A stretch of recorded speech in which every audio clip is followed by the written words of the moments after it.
That song you love is on right now, not later, not on a playlist, not something you have to pay for. I mean live, right now.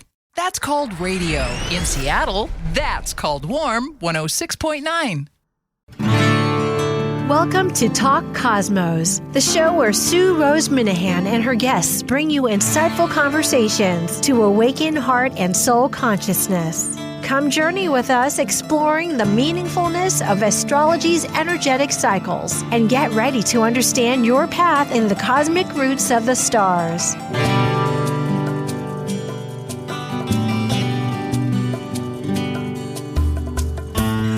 Hello, everybody. I'm Sue Rose Minahan. Talk Cosmos. Today is February 1st, and the calendar, the celestial calendar, is igniting us into so many dimensions.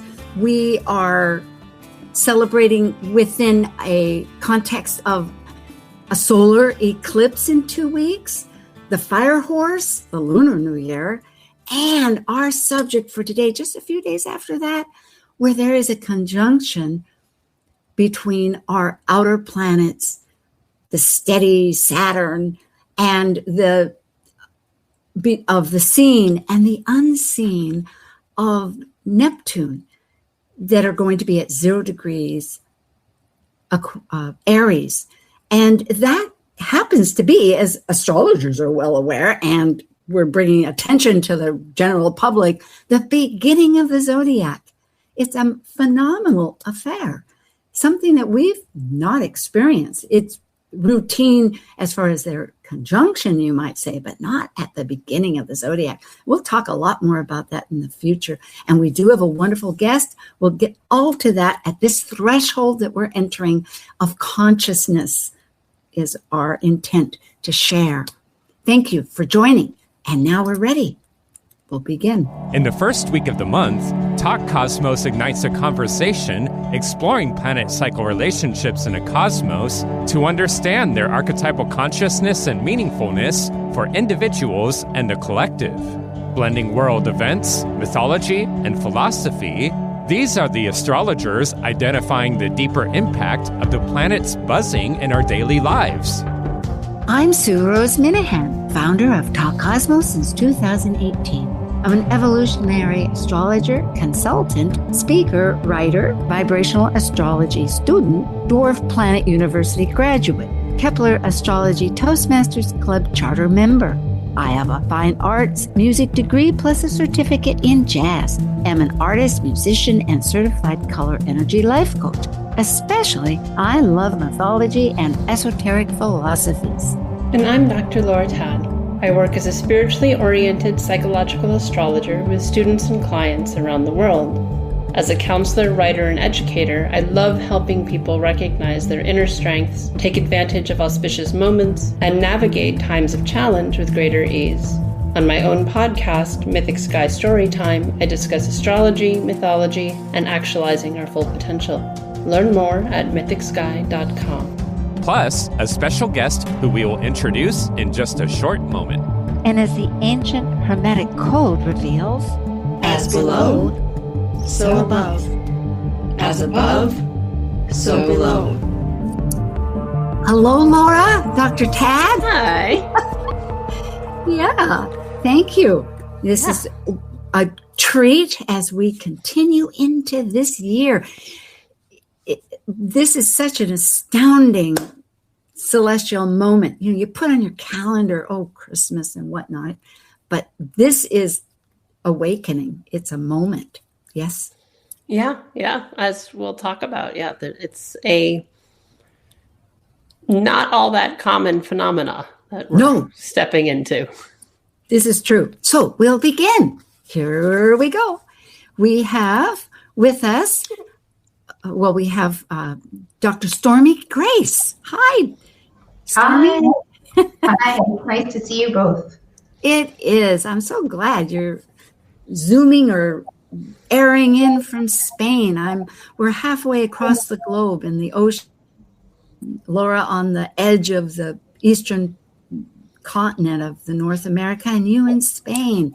And I think that really spells out a lot what this new consciousness brings in is that interconnection of all of our wavelengths. But let me talk about you. Dr. Stormie Grace is in Spain, and her website is stormiegrace.com. She has a YouTube that we'll talk about at Stormie Grace, and her wonderful educational business school at legatiaacademy.com.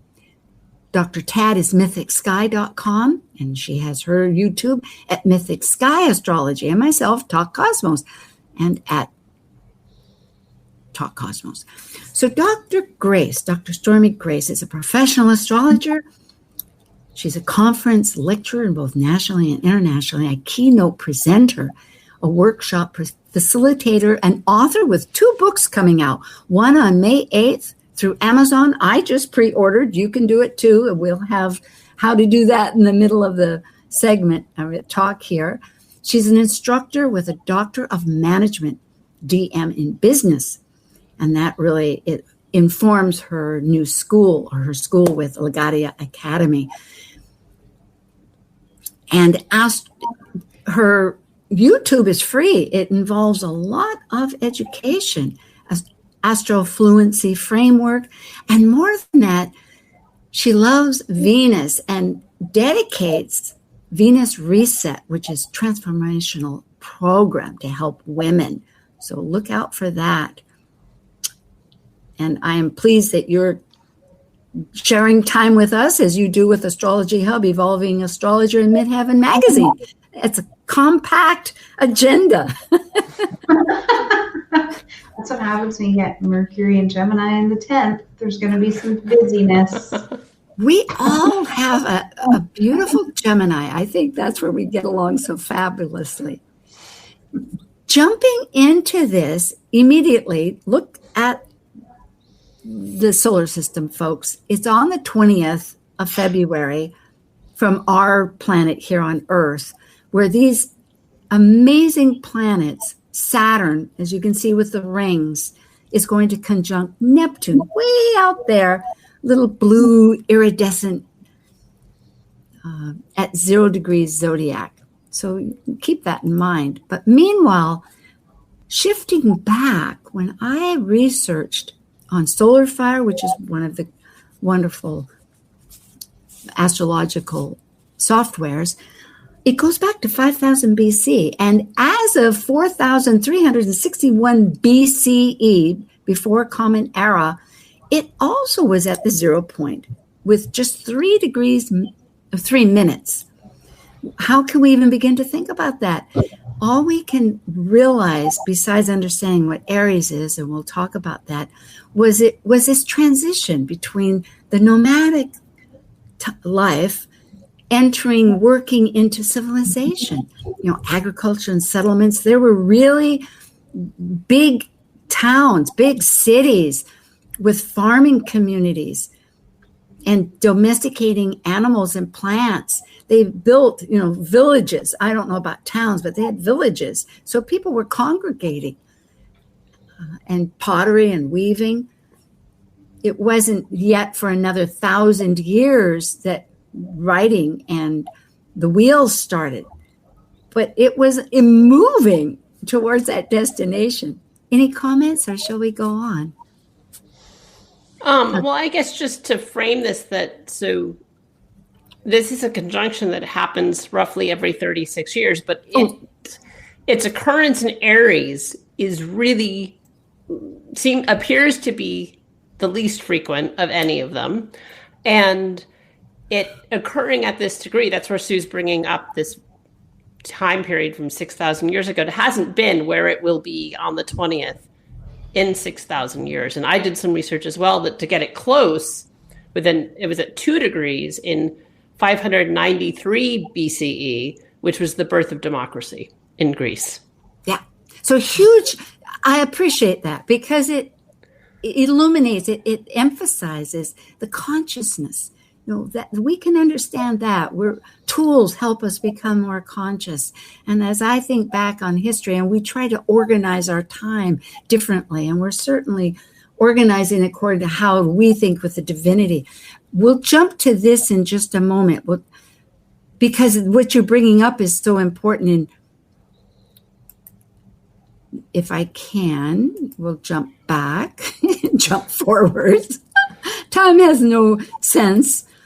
Shall we talk about Aries, the three of us, this spark plug?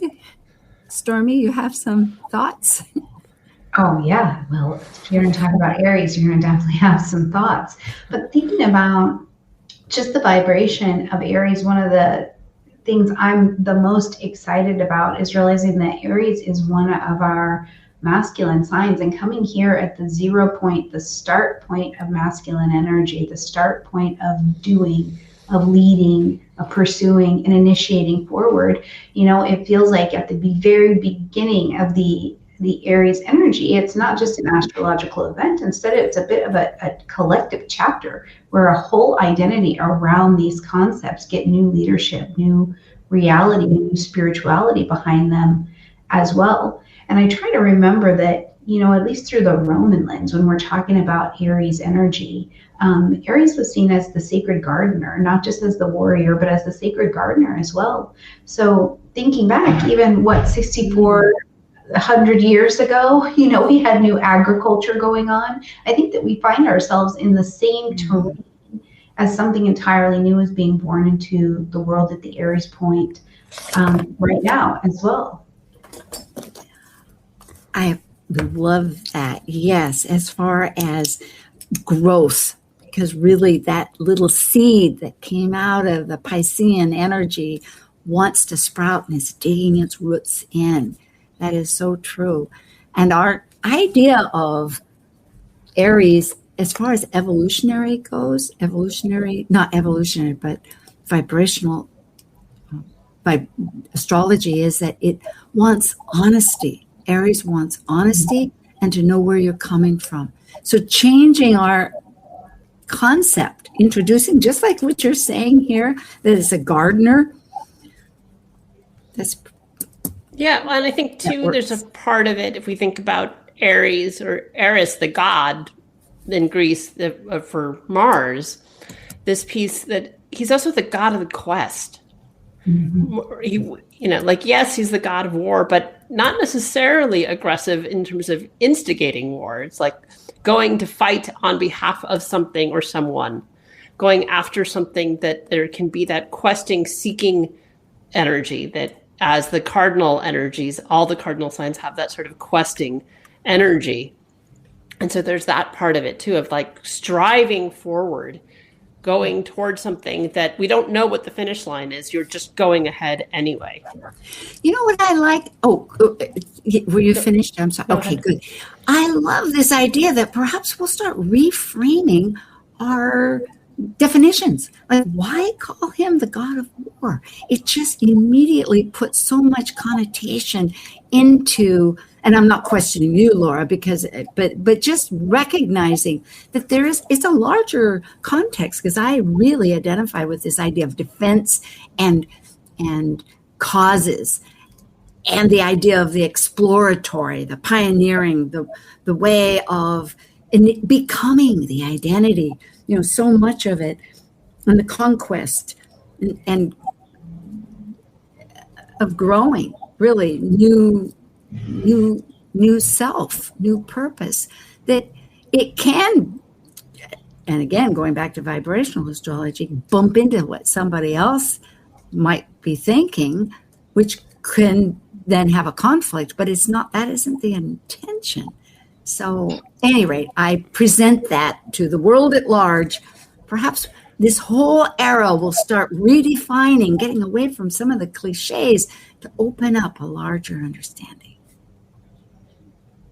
Yeah, well, and identity, right? If we think about Aries' key phrase being I am, who is that I too, right? It could be individual or communal or cultural or country-wise or globally. Who is that I am, and how that self, what is that self-identification, and how that, and even the concept of self going through some metamorphosis with this conjunction that's happening. Okay. As a note, for those that might be wondering, your Saturn would be in Aries every 29 and a half years by itself, just as the planet orbiting. And these are the dates. The current cycle, actually, as of right now, started February 13th, 2026, and it'll go until April 12th, 2028. When Saturn and Neptune conjunct, regardless of what sign they're in, it's every 36 years. And in the last 2,000 years, since the Common Era, which we can relatively think is recent compared to 6,000, Laura discovered a few thoughts. If you want to. Well, I think I talked about some of that already. Oh, okay, good. Then we're going on. Well, the fact is, then we'll jump. I'm not sure what you're getting at with that. So. That's well. I'm in the moment, as the moment is, and the moment isn't. Anyway, so let's lead on. At the beginning of it, interestingly, it was the very first conjunction was in Sagittarius, which, as just a comment here, is really involved with a belief structure. So it seems like perhaps we could say that there is relatively thinking that however we're thinking of new consciousness is having the belief patterns. What are we thinking of? Yeah. Well, and so I guess what you were getting at, Sue, and I wasn't following your question. Okay. So what I did discover in my research was, because even just looking in the last 2,000 years, right? So rather than looking at times where we don't have as much connection to historically. So just looking at in the last 2,026 years, this conjunction of Neptune and Saturn appears to happen in Aries, hands down the least that it's happened in any sign.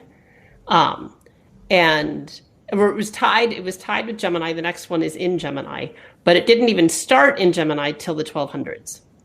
So it was much more frequent in Gemini in the same time period. But the latter half of the zodiac, it happened 10 times in Pisces, 10 times in Scorpio, 10 times in Sag, and the same time period that it only happened 4 times in Aries. So it is rare, however we look at this. It's very informative as far as this archetypal energy. Here are 4 that happened since the Common Era. Starting in 232 Common Era, in the middle at 16 degrees Aries, then when Christianization of the Roman Empire in 555, see Common Era. Again, it flipped. It has its cycle. It was in the very beginning. It continued at 6 degrees, almost 7 degrees Aries, when the Byzantine peak happened. I know you'll comment on this too, but I'm just running through this for the podcast. And that is in 1380 Common Era at 21 degrees Aries, when it was a lot in China with the Ming Dynasty, and then over in that same period with the Aztec Empire in Central America. And then the most recent has been for our consciousness, 1703 Common Era at 11 degrees 43 minutes, when quite a few things happened. Any comment before we go into that one, Laura? No, I mean, I was looking at what were, things that might, in general, I like looking at history to see, history doesn't repeat, it rhymes. And so what's happened previously that might give us some indication of what we could see in this next cycle. And really looking at it, not so much as like what's going to happen in the 20th of February, but in particular, like over the next 36 years, what's going to be happening till we get this conjunction again in Gemini. And that energy is sort of in play to some extent for the next almost 40 years, even though the conjunction will move on. And so looking at patterns and these big, if we just think about the archetypes of Neptune, and Neptune about spirituality, about religion, and Saturn about structure, and Neptune is about dissolving things. And so how those archetypes have been interplaying. Yes, but what I'm interested in history. Thank you. But let's talk specifically just about a few of these so we can integrate it a little bit more. And that's is powerful. Like the Byzantine peak. Remind me, how does that play out? What's the importance? How did that you recognize? The Byzantine Empire is at its peak, which was in similar part of the world as Rome, right? And so in terms of this expansion of what authority, it was the most powerful empire, right? And Rome transitioning into a Christian, the Holy Roman Empire, right? Rome being, all roads lead to Rome, right? Like the expansion of these huge, powerful, politically powerful empires. Same thing with the Ming Dynasty, leadership, right? identity. One of the longest dynasties in China. It's when the capital in China was moved to Beijing, where it still is to this day. Happened during that period. And so looking at how that relates, because Saturn, one of the archetypes for Saturn being authority, being who's in charge, right? That these really big empires and that have been lasting impact.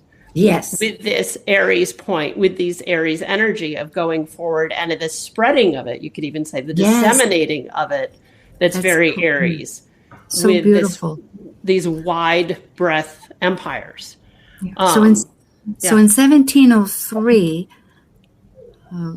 St. Petersburg was founded. There was a publication in Vienna, a newspaper that is still being published.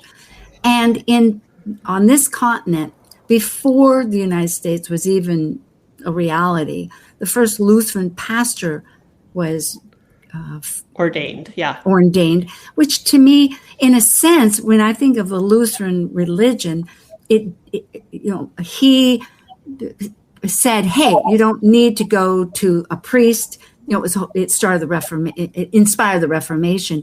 You can go directly to God. So it's another consciousness of how we relate to divinity, such as a Christianization. Not that one's right or wrong or anything, but I'm just trying to give an overview.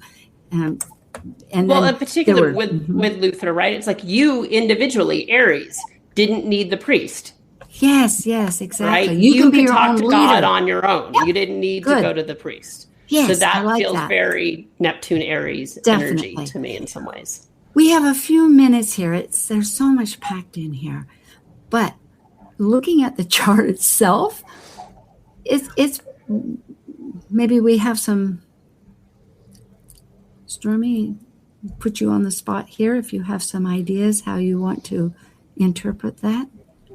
Yeah, well, I mean, it's just massive. We've got a massive Aries stellium plus happening over here. So even just energetically being at the Aries point alone is big enough to get energetic attention from all of us and say something is certainly taking its shape and its seed here. But then when you just look how much is in Aries, to me, the sentiment is simply we are going to officially walk and move these particular areas and energies forward. But I am still fascinated by the fact, too, that we get to look at the vibration of the Pisces stellium that is here as well. Some things are still in the dreaming. We don't know exactly what they will be just yet, but we do have to begin to trudge forward. And in the Pisces vibration and the Neptunian vibration as well, although they are separate, one of the things I always think of is that we have to envision it in the intangible realms before we can bring it forward in tangible realms. And I always use the example of a chair. Before chairs were chairs, we were just thinking it would be great to not sit on the floor. And now there's chairs everywhere. So this to me feels very much so like this sentiment as well as we look at the chart, just at view of looking at it. The other thing I was taking note of is that the lunar phase that this event is happening under is the crescent phase. So what has been in the dreaming is attempting to take tangible form, but it requires a break from what was in the past first. So we are at the initiation point of even being able to do that under this shape of light. And I think that plays a huge role. I work a lot in the lunar phasing, and I think that just plays a huge role in how we'll see this story unfold, aspects separate from that. Just that alone gives us a lot of information. I like that empowerment of happening. We'll come back to some of these thoughts. I know we are getting ready for a little getaway break. So stay tuned with us, because there's so much about talking about this. I think we've already talked about the becoming new identity and the new consciousness and what direction along with the nodes. But it is the new start. So thank you. We'll be right back. While we take a break from this week's edition of Talk Cosmos, let's take a look at this cycle's archetype. We are currently in the Yang period of Aquarius, ruled modernly by Uranus and Saturn in traditional astrology by the ancients. By leaving a cycle based on governing structures through both man-made and universal laws, Aquarius breaks established pattern, permitting the energy of freedom, just as its ruling planet Uranus spins on its side and orbits backwards. As a fixed air sign represented by the water bearer pouring the spirit of cosmic energy, Aquarius seeks to find like-minded, intuitively aligned souls to connect in social groups for the elevation and improvement of all. This is psychological astrologer Dr. Now.Chat. Please join me, Michelle Fleming, and Edja Caleb February 21st through the 28th for Evolutionary Training's annual Goddess Awakening Retreat in Playa El Coco, Nicaragua. Enjoy daily yoga, well-being workshops, melt classes, baby sea turtles, and more. To register, go to mythicsky.com. Talk Cosmos ignites insightful conversations to awaken heart and soul consciousness with hour-long programs every Sunday at 1 p.m. Pacific on KKNW. Also available to watch live on the Talk Cosmos YouTube channel and Facebook page. While you're there, make sure you click their like and subscribe buttons so you get the full Talk Cosmos experience. You can listen to earlier podcasts since 2018, either on most podcast carriers or under the video tab on Talk Cosmos YouTube. To join our expedition and find out about upcoming programs, sign up for the newsletter at talkcosmos.com and launch your week into the cosmic wonder. This is Martha Norwalk. Every Sunday morning, beginning at 9 a.m., thanks in part to the Ananda Institute of Living Yoga, we cover the world of animals. This week, February 8th, it's BEST, Bioenergetic Synchronization Technique and Energy Code Sunday on Animal World. Linda Rasmussen joins us, and we'll take your phone calls, and she can help you and your animal friends with emotional, behavioral, and physical issues. Hope you can join us for Martha Norwalk's Animal World Sunday morning, 9 a.m. to noon, right here on Alternative Talk, AM 1150. Get your daily dose of variety. Alternative Talk, 1150. Okay. We will begin with a little in what our panelists are doing. Stormie, you have a book coming out. You want to tell about it? I do have a new book coming out. It's the Big Book of Planetary Aspects, and it focuses on natal aspects and transit to natal aspects in the chart. And it's just like a very big Bible of aspects to help people enter the conversation and improve their astrological fluency. You know, I find that people often, particularly as they're learning, have a hard time getting into the conversation or conceptualizing the way that the planets are having a conversation. So I created a book to be able to help us on that journey. It comes out in May, and I'm very excited. Please go grab it and put it on your bookshelf. I hope it gets to be one of those on the bookshelf for life books. That would be good. Indeed. The link is right here with Amazon. And also you have Legadia Academy besides your other things, and that's for business.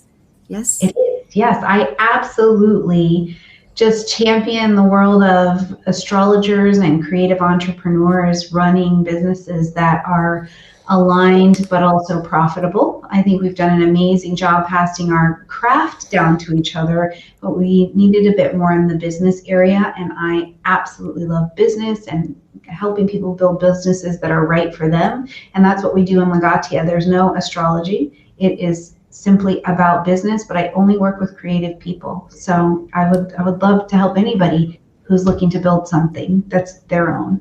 in That's Legato. great. And people can go to stormiegrace.com or legariaacademy.com. Laura, you have lots happening. Tell us a little bit. Yeah, so I have just monthly astrology talks. I give sort of the astrology weather. So that occurs over Zoom on the second Wednesday of the month, just looking at some of the major aspects and how to work with them and unpack them for yourself. And then I have my own podcast, Mythic Sky Storytime, where I talk about different astrological happenings and through myth and meditation and different things. So I've been going thematically through every sign. I've got Pisces left to record, but that comes with a meditation tied to every sign. And so we've changed the dates for the Goddess Awakening retreat. It's now mid-March instead of the end of February. And so now we'll be there for the first day of spring. So part of the rituals we'll be doing is around honoring that transition and that Aries point of that ushers in the first day of spring in the Northern Hemisphere, even though we're pretty close to the equator in Nicaragua. So it's an amazing spot right where the jungle meets the ocean, and baby sea turtles and meditation and yoga and yummy food and coconut milk in your coffee that was a coconut yummy. a half an hour before. Goody. So. And you can go to mythicsky.com and find out all about it. And there is a moon journal that Laura has also created, and you can go to mythicsky.com, and it's an open-ended book where you can begin at any new moon that you want, and there's prompts and whatnot. And it's the 13 cycles, which is really fabulous. I have one, in fact. And I do have a lunar calendar, or a calendar with the phases and the sign that it's in on my website. It's easy to Google, but then it's there to make it simple for folks to find too. That's a service. For myself, there's plenty of past events here that are recent and still effective. There was a Capricorn Venus star point that Louise Eddington and Laura and I did that was our star point going ahead. And then also next week will be the solar eclipse, and that starts off a whole month of excitement. Jen Ing will specifically focus on the Lunar New Year, as she is trained in Chinese astrology. And then we have a vibrational astrology viewpoint of what the main vibrations will be for this Saturn Neptune that we are now talking about. More illumination, it'll bring up ideas. And then next month, we'll return with Laura for the Virgo lunar eclipse.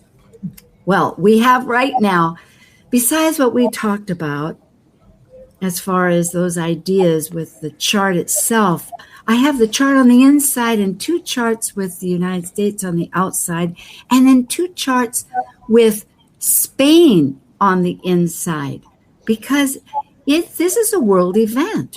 It's not just here with the United States, but for the United States, we can see that in the first slide here that Juno is being interconnected, you could say, yes? And Juno is our sacred contracts or alliances. We're renegotiating perhaps what that identity is in every way, like it's pretty strong.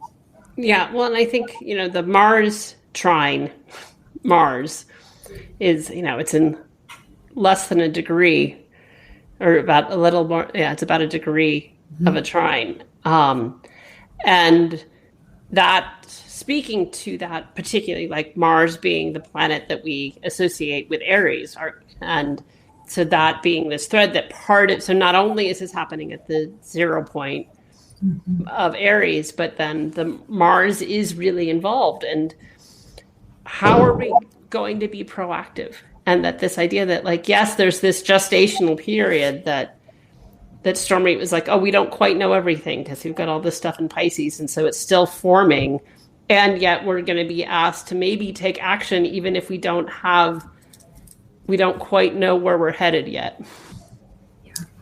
And the United States, by progression, right now is in its progressed new moon time. So it is the sentiment really here that there's so much that is like, you're going to have to step forward on some kind of faith to figure out what's going on here or what's going to be next. It's just written all over, I think, the experience of this conjunction. You know, there's just so much that's not fully tangible yet that's really trying. And so it may take a little bit. I don't think it'll be necessarily like smooth sailing as we get there, but it is possible. And it's right at our root. I mean, it's at the base, when I say we, but the United States, this nation, it's at the IC. So it's very fundamental. We're really and leading up to this, we had a Chiron return of our healing ideas, a Pluto return. I mean, there's various energetic platforms, you could say, incrementally. But right now, I like this idea of the trust, the action, the reforming of identity. And there's a famous Arabic quote, I believe, that's, the translation is trust God, but tie your camel. That really feels like what this is. I love that. I did. Yeah. Thank you. Yeah. Right. So yes, this trust and still being proactive, which is that Aries energy, right? Not falling into complacency or just waiting for stuff to manifest, that there is this need to be proactive in the midst of things and bringing in some levels of consciousness. So we're not just operating unconsciously, which can be Neptune. And with all of that stuff in Pisces, there's a vulnerability to sort of operating unconsciously. And so like operating without all the knowledge, but still knowing that we don't know, as opposed to just taking trusting action. Perhaps going back, yes, threading what you're saying there, along with what Stormie brought up, of trusting our past, knowing ourselves enough to trust that we can make an educated leap across to the next stone to get through the river. That's one way I think about it. Interestingly, in this chart, Eris, E-R-I-S, which is inclusivity versus exclusion, is requesting, demanding. There is not a request, but offering that what has been excluded must be included. And that's a huge realm, but I find that very powerful to recognize that energy is prevalent. I think it's interesting, like in my experience of watching and experiencing Aries energy, Aries is not always the strongest number one, right? Aries is a really solid number two, though, right? Like if there's a plan, then I can execute it. And I do wonder if in many ways, as we're looking at it, particularly, we've got Jupiter in conversation in this particular chart anyway, if we're not having to actually look to other cultures and other countries and look further back and say, okay, how was this being done? And then how do we reshape? There's some of that, and then having the courage to walk it forward and put it in place. I think these will be stories we'll continue to hear about, particularly around spiritual awakening concepts. Yes, I like that. We'll delve into that. We'll get through. Keep that in mind, folks. Yes, and thank you. For Spain, Stormie's living in Spain, and I was curious, okay, what's happening? Well, there's two charts for Spain, and I didn't have a chance, I'm sorry to say, whether or not this one in 1479, which is, because the second one is the restoration of the monarchy, which I'll show in a second. But is this one, do you know, Stormie, if this one is being used in Spain much? This is not one that I have seen. Okay, well, it's in Campion's book, because there's many, like England has 8 of them, I think, over the years. Yeah, but it was interesting to me that if this is in the consciousness somewhere of Spain, it's very fluid, it seems to me. It's really somewhere in the roots of their soul, because they had a conjunction between Uranus and Neptune. And this Uranus, so it's like maybe a merging of the visions. I don't know. But with all that said, maybe we'll just jump to what is current. This was in 1975 when Juan Carlos became the monarch, restored as the monarch. And So you can see that it has quite a bit happening. And I thought, well, what's happening in Spain? And there's two significant points that are recent. One is that the high train speeds have two horrible accidents. And of course, Europe needs and works on the train system, and they're lowering the train speed, which is I think for any administration to make a change like that to decrease something is pretty significant. It's very thoughtful. And also, many people have been coming from Central America, from what I read, into Spain, and therefore the country is going to give legal status to 500,000 undocumented immigrants, providing they can show that they've lived there for 5 months up until New Year's. Yeah, which is a massive thing, because even Spain is very bureaucratic and they're very tight on kind of how they would like things to be going. So it's almost a miracle that anybody gets into this place. So it's a big shift, but there's also, I think, a shift in the consciousness in what continuing to extend our arms to the world brings into the economy, brings into the community. You know, it's really interesting to see how that's working over here, coming from the American perspective. Laura, yeah, well, I mean, I just think more broadly too. So like that, this archetype that we're looking at of Saturn, Neptune, that some of what that could be quite literally is like the dissolving of authority, the dissolving of rules. So things that have been, we thought, sort of carved in stone, Saturn-like energy, Neptune dissolves.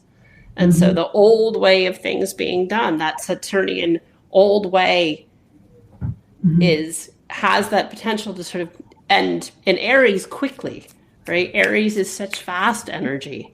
And so it's not a slow dissolve, it's changing fast.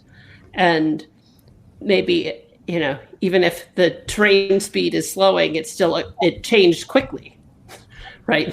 Them changing it was not like, it didn't get stuck in bureaucratic, like, you know, arguing over it for 3 years. It just changed. Yeah, that's a good point. What amazes me for this particular chart is the dual signature of Jupiter and the moon, one in Aries and one in they have a Cancer moon. So that, and it's square for action, it's family and identity, and it's in a sense really reestablishing how to embrace, because Latin America, of course, people speak, they may not be Spanish, it's more Latin American Spanish, and having tried to learn the language, I realize there's a difference subtly, just like we have in the United States, different vernaculars or different areas of speaking. But it is with that idea of economic growth and social unity. So perhaps it will be a statement towards the rest of the... Yeah, I believe so. And Spain is so deeply rooted in the family concept that the idea of doing things to make or to keep families together is a A1 priority over here. So this would be, you know, in looking at the patterns that we see when Saturn and Neptune come together in general, like Laura was saying, the belief system's changing or changing very quickly. The power structure is reorganizing, particularly in any country. I think we can look at what are their primary themes or what do they make a priority. And then we can look at how quickly those new visions are going to be emerging, and then they're going to take action on them. And for Spain, there is a powerful feminine force here. It is around women and families. Really, it's very, very strong here. And depending on where you are, you can feel that, you know, more or less. Hawaii, too, is very family oriented. The Kiki, you know, it's, yes, indeed, I resonate, which in some ways you wonder where it isn't. Maybe that's the question. But it is so strong, as a culture.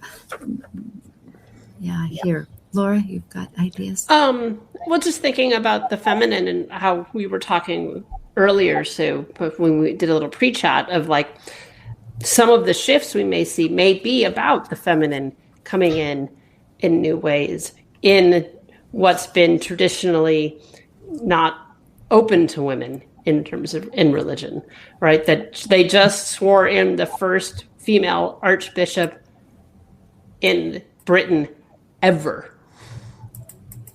Yeah. Right? Yeah. That's seismic. Like, it may seem like, oh, okay, but it's like, no, to have a woman that elevated in the Church of England is a huge change. Yeah. And so how that, what has been, again, like religious law, you could think of Saturn Neptune going through a transition. Absolutely. Yes. In Spain, where they were killing astrologers during the Inquisition, I lived in Spain as an active, working, practicing astrologer. I'm not here as a business coach or some other kind of cool title.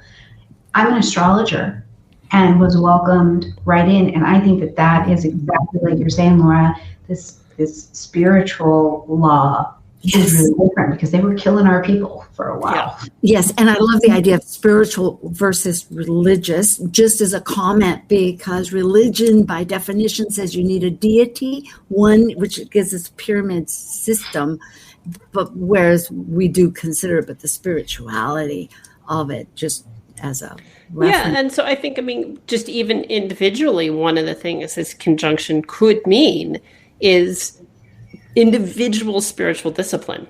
Mm-hmm. Yeah, I like that. If you've struggled to have a meditation practice, if you've struggled to, right, like it's sort of been in your periphery and you've sort of wanted to be more proactive about that, this can bring in that energetic support to cultivate that in your own life.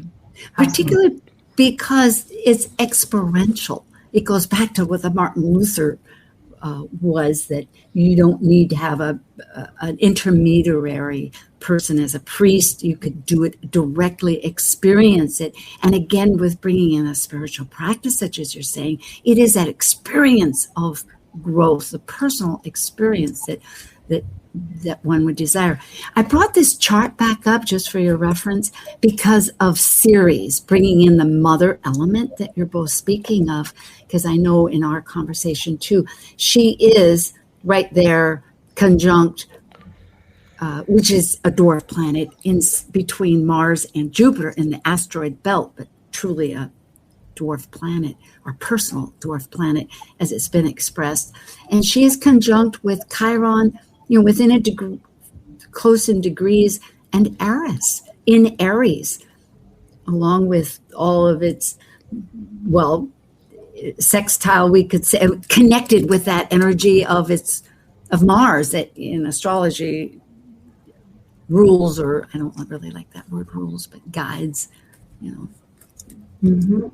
And I think that we're seeing we've got to have the first experiences in general of seeing the outer planets in 2025 all take a small short stand in masculine signs. And really, when this happens in my experience, it puts a container of the opposite sign to need to rebalance and wake up to itself. So I think we're seeing feminine energy, like women are going back and going, whoa, I haven't really learned to receive or practice receiving. I'm disconnected from my sacred pelvic bowl. My body has stories it's remembering. I have inflammation, Aries, in my body that if I don't come into a softer position, I'm not going to be able to navigate when these outer planets get back into these masculine signs. So it lends itself to that Ceres and Aries being like, you have to love you first. We have to go back and nurture this first. And then remember and wake up and add that to the collective rebalancing. Mm-hmm. And I think it gives an opportunity for our masculine energies to have their own awakening through the feminine awakening as well. It all comes together. It's not this or this in what I'm seeing in the astro and in the people. There's great astrologers that are working with the masculine Adam Gainsbourg, I know, it has a regular, like you do with Venus, to help men. Because it is we're not separate, how one relates to the other. I love that. Yeah, well, and I think one of the opportunities with that, particularly the Chiron series piece that's sort of happening simultaneously, is like healing the mother wound. Yeah. Because that's a huge part of all of that for ourselves, of not receiving, not feeling deserving of nurturing, not knowing how to express it in a healthy way, not having a scarcity of it. And so there's this lack. And so we're needy, right? So, or we just shut off and we disconnect emotionally, and that leads to all kinds of health stuff, right? So this piece of part of that spiritual discipline is also like, it's to allow us to have that human experience. We're spiritual beings having a human experience, but we came in to have the human experience, right? And so how to maintain that spiritual discipline and have it not tip into spiritual bypassing. Mm-hmm. Yeah, I love that. I agree. Well, on an immediate basis, because we're going to close in a few minutes, as always, sweet things have to continue and go on. And so I thank you both so much for joining, Dr. Tad and Dr. Grace, Dr. Stormie Grace and Dr. Laura Tad. But the nodes will be shifting. So we're in this holistic definition of how to recategorize, and we're going to be entering, as of summer, a new leap in this consciousness, how to be our greatest self in the network of being, right? We could say, any thoughts? I feel like I never liked the phrase new year, new me, but I do feel like it's like new year, new us. Is what's going to be on the table with the nodes shifting signs, because the me has to find the collective responsibility in the place that I can hold that in the we, and that will create a new us. It will. And what I love about me is you flip the M upside down and it's a we. So it's just a matter of changing the perspective.